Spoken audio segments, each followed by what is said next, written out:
Unit 4, Part 3 notes. I can write an exponential function. First, a reminder of an exponential standard form equation. It looks like this, f of x. Remember that can mean the same thing as y equals a, which is your starting value or your y-intercept. And then b is that common ratio or the number that you are multiplying by to get the next number in the table, that pattern number. All right, so we're going to look at situations and use the information to write an exponential equation and then answer questions. So, termites have infested the trunk of an oak tree. The infestation began with 5 termites. The next day there were 15 termites. The next day there were 45 termites, and so on. So that pattern's going to continue. So our starting value, we know we began with 5 termites. So that's our starting value. The common ratio, or the number that we are multiplying by, we have to look at this table and figure out that pattern. So we have 5 becomes 15, 15 becomes 45. So what number, if we multiply 5 by it, will give us 15? That'd be 3. 5 times 3 is 15. 15 times 3 is 45. You can also use the opposite operation. You can start with the bigger number, 15, divided by the smaller number of 5, and it will give you that answer of 3. So a couple different ways that you can go about that. But we know our multiplier is 3, so that's our common ratio, 3. Now we can use that information to write an exponential equation to model the number of termites y for each day. Now we can use that information to write an exponential equation to model the number of termites y for each day x. All right, so our equation is y equals a, which is that starting value of 5, times b. So now here there's this little dot for times. I'm still going to use the parentheses that we used in our last video, just because sometimes that dot can get a little lost in the equation, or when I'm writing on my computer it can look a little small and it's hard to see. So I'm going to use the parentheses, but please note it means the same thing and you can use either form, whichever you prefer. So y equals 5 times 3 to the power of x.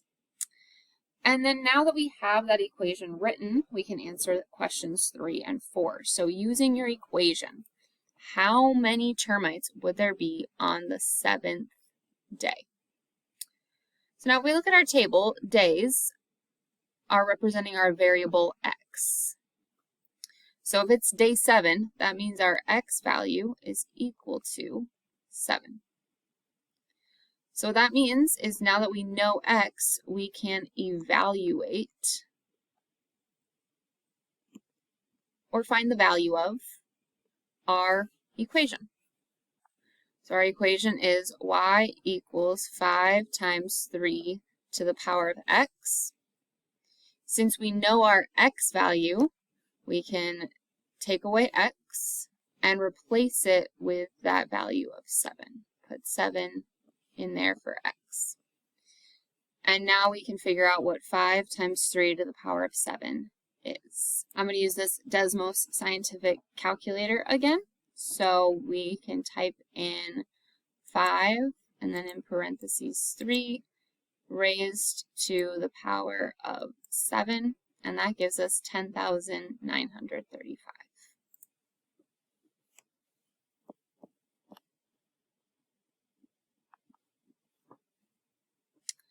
And now our last question.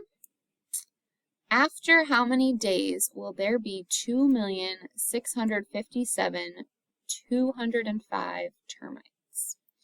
So in this case, we know our answer. This is the number that's going to come out of the equation, just like over here 10,935 did. Our goal is to figure out the x value that makes this true. So in this case, we know our y value. What we don't know is the x value. So in this case, we're going to just do a little guess and check. So we're going to use our calculator, and I'm going to come up here, and instead of putting 7, I'm going to put a different number. So you can start with any number. I'm going to start with 10 because it's a nice solid number. And I'm going to look over here and see if this number is too big or too small. 295,000 is too small. It's lower than the number we're looking for, so I want to make that bigger. So I could choose to go up to like 15. Well, now if I look over here, 15 gives me 71,744,535. So this number is too big. So I know I need to be more than 10 for my exponent, but smaller than 15. So I'm going to go down to 12. And if I look over here, 12 gives me that number that I'm looking for, 2,657,205.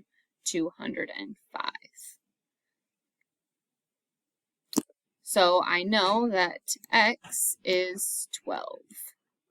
So after 12 days, there will be that many termites. All right, let's go through one more example together. We have Mr. Rivers has recently joined the Twitter world. The table below shows his total number of followers. Use the table to help you answer the following questions. So the first question we're asked is, explain why the pattern above is exponential. So when something is exponential, it means there's that multiplier value.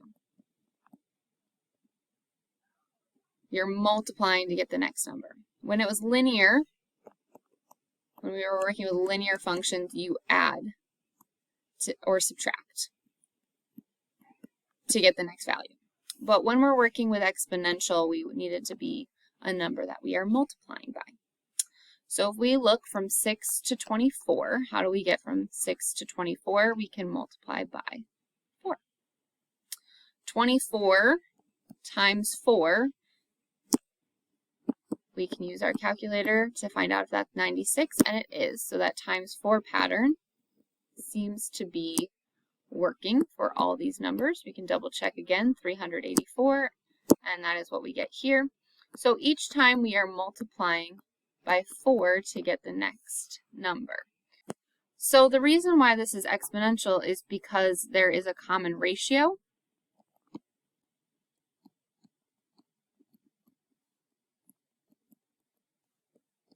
Of 4. There's a common ratio. Instead of when it's linear, we call that number we're adding and subtracting by a common difference. So if there's a common difference, meaning you're going up or down by the same number when you're adding and subtracting, then that makes that pattern linear. When there's a common ratio or a number that you are multiplying by, then that is an exponential pattern. So now we can use that table to write an equation and answer some questions. So our starting value is 6. He starts with 6 followers. And that common ratio, as we just discussed, is 4. So now putting that together, we can write our exponential equation of y equals 6 times 4 to the power of x. So now we can answer this question using your equation. Determine the number of followers Mr. Rivers would have after being on Twitter for 15 days. So days on Twitter is our x value. Number of followers is our y value. So if we know he's been on Twitter for 15 days, that means our x value is 15. So we can say y equals 6 times 4. And then instead of putting that x there as we did in our original equation, we're going to put 15. And now we will use our calculator to determine 6 times 4 raised to the power of 15 equals, and now here we have some scientific notation. So sometimes calculators are going to give you your answer in scientific notation. And hopefully this is not the first time you have seen scientific notation, but if it is, no worries. I will explain it to you.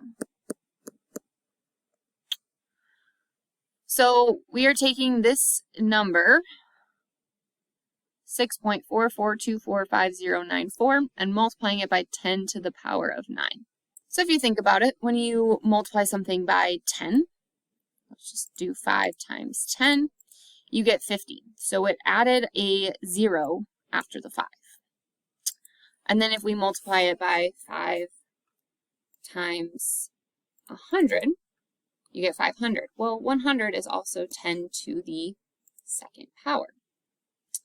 So each time you add a power to 10, you're adding another 0 after the number. So 10 to the first power gives us 1 0 after the number. 10 to the second power gives us 2 zeros, and so on and so forth. Now, it's not always zeros, because if we multiply by a decimal number, like 5.5, it just makes it 55. So what it in essence is doing is it's moving the decimal place, that decimal point, wherever that decimal point is, it's moving it over to the right, a certain amount. And that amount is that variable, or excuse me, that exponent. So when this is 10 to the 9th, that means it's moving the decimal point 9 places to the right.